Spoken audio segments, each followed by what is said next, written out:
আসসালামু আলাইকুম। একনল health presents tactics বোর্ডে সকলকে আমন্ত্রণ।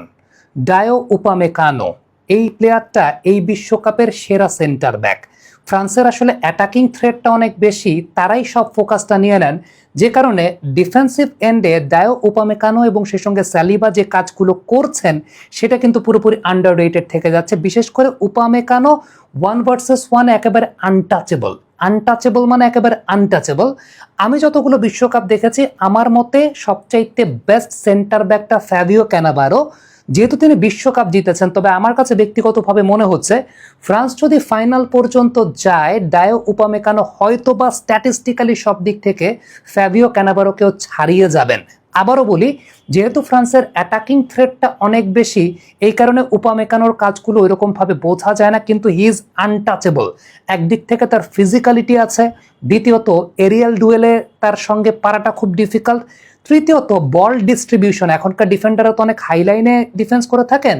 বল ডিস্ট্রিবিউশন, পাসিং অ্যাকুরেসির জায়গা এবং 1 ভার্সেস 1 তাকে বিট করার জায়গাটায় হি ইজ আনটাচেবল। আমি যারা ফ্রান্সের খেলা দেখেন নিয়মিতভাবে তারা খুব ভালো মতো এই বিষয়টা বুঝতে পারবেন। যারা হয়তোবা শুধু ব্রাজিল আর্জেন্টিনার খেলা দেখেন তারা ওইভাবে হয়তোবা বুঝতে পারবেন না।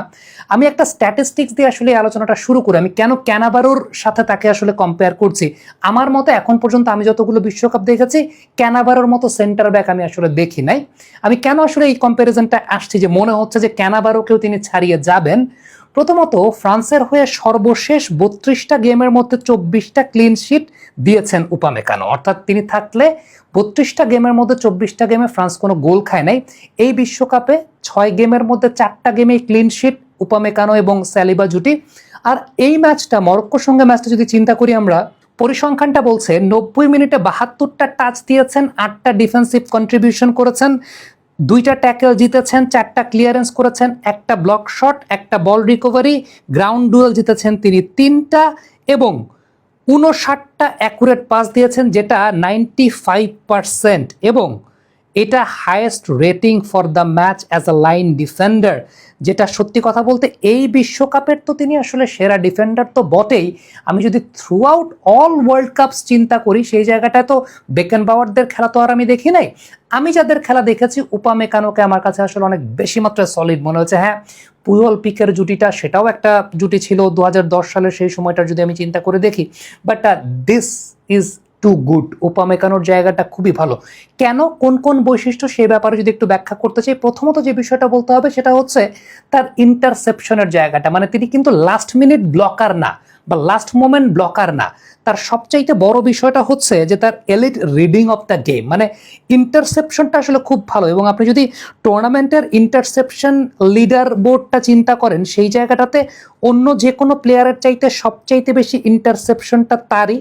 প্রোঅ্যাক্টিভ পজিশনিংটার কারণে সত্যি কথা বলতে তিনি এত সুন্দরভাবে অপোনেন্টের বিল্ড আপ হওয়ার আগেই, অ্যাটাক বিল্ড আপ হওয়ার আগেই তিনি এমনভাবে ওই জায়গাটা নস্যাৎ করে দেন, সেটা আসলে খুব প্রশংসা করার মতো একটা বিষয়। একনল অ্যাডভান্সড হাইজিন সোপ, এবার জীবাণু ধুলাবালি ঘাম clean bold. A product of Remark. দ্বিতীয়ত যে ব্যাপারটা বলবো সেটা হচ্ছে বল প্রোগ্রেশনের ব্যাপারটা। এখনকার ডিফেন্ডাররা বা সেন্টার ব্যাকরা কিন্তু অনেক হাইলাইনে খেলেন, সো তাদের ক্ষেত্রে বল প্রোগ্রেশনটা খুব ইম্পর্টেন্ট, পাসিং অ্যাকুরেসি খুব ইম্পর্টেন্ট।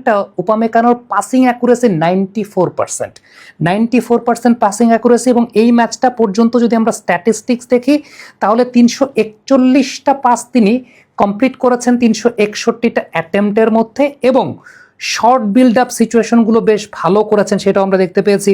এবং ডিফেন্সিভ লাইন অপোনেন্টের ব্রেক, আমি একটা বল আপনাদেরকে দেখাই, যেটা বাম দিকে তিনি আসলে ইনিশিয়ালি একটা বল বাড়িয়ে দিয়েছিলেন। যদি খেয়াল করে দেখেন, ওই জায়গা থেকে হাইলাইনে যেহেতু ডিফেন্স করেন, বল প্রোগ্রেশনে জাস্ট বাম দিকের ওই বিল্ড আপের জায়গাটা একটু লক্ষ্য করে দেখেন, ইট ওয়াজ টু গুড। এবং এই কাজটা তিনি আসলে করেন।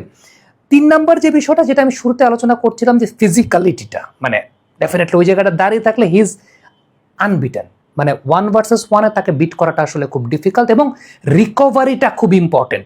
একটা বল হয়তো বা লুজ করে ফেলেছেন কোনো কারণে, কিন্তু আফটার দ্যাট রিকভারিটা যে করতে পারেন সেটা একটা খুব ইম্পর্টেন্ট ব্যাপার।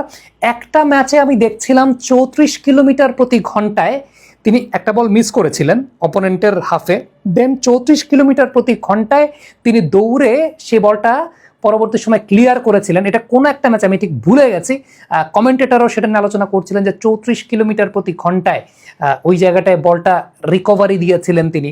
So it was too good actually উপমেকানোর, যে মানে আপনি চিন্তা করেন একটা মানুষ 34 কিলোমিটার প্রতি ঘন্টায় দৌড়াইতেছে, হ্যাঁ বিষয়টা কেমন বলটার জন্য। ইট ওয়াজ টু গুড। সো 6 ম্যাচের মধ্যে 4টা ক্লিন শিট দিয়েছেন এই টুর্নামেন্টে এখন পর্যন্ত, মাত্র 2টা গোল কনসিড করেছেন। আমার কাছে মনে হয় যে ফিজিক্যালিটির জায়গাটা এবং ওই যে ইন্টারসেপশনের যে জায়গাটা, ইন্টারসেপশন আপনি যদি চিন্তা করে দেখেন, সেই জায়গাটা আগে ভাগেই অপোনেন্টকে অ্যাটাকিং থ্রেটে যেতে না দেওয়া, এবং রিকভারির জায়গাটা definitely he is the best. He is the best মানে হি ইজ দ্য বেস্ট। এবং ফ্রান্সের এই জায়গাটা খুবই আন্ডার রেটেড। এই ব্যাপারটা নিয়ে আসলে খুব বেশি কথা হচ্ছে না, কেউ এই ব্যাপারটা নিয়ে ওরকমভাবে আলোচনাও করছে না, কারণ ফ্রান্সের অ্যাটাক নিয়ে এত বেশি মাত্রায় কথা হয় যে আসলে তাকে নিয়ে আলাদা করে আলোচনা করার ওইরকমভাবে জায়গা পাওয়া যায় না। বাট আমার কাছে মনে হয়, আমি এটা পরবর্তী সময় ফ্রান্স যখন আসলে টুর্নামেন্ট যদি আরও প্রোগ্রেস করে, I will make an analysis, যেটা আসলে ফ্যাবিও ক্যানাভারোর সাথে আমি উপমেকানোকে কম্পেয়ার করে। Definitely Fabio Cannavaro world cup জিতিয়েছেন, সেটা একটা মানে খুব ইম্পর্টেন্ট ব্যাপার।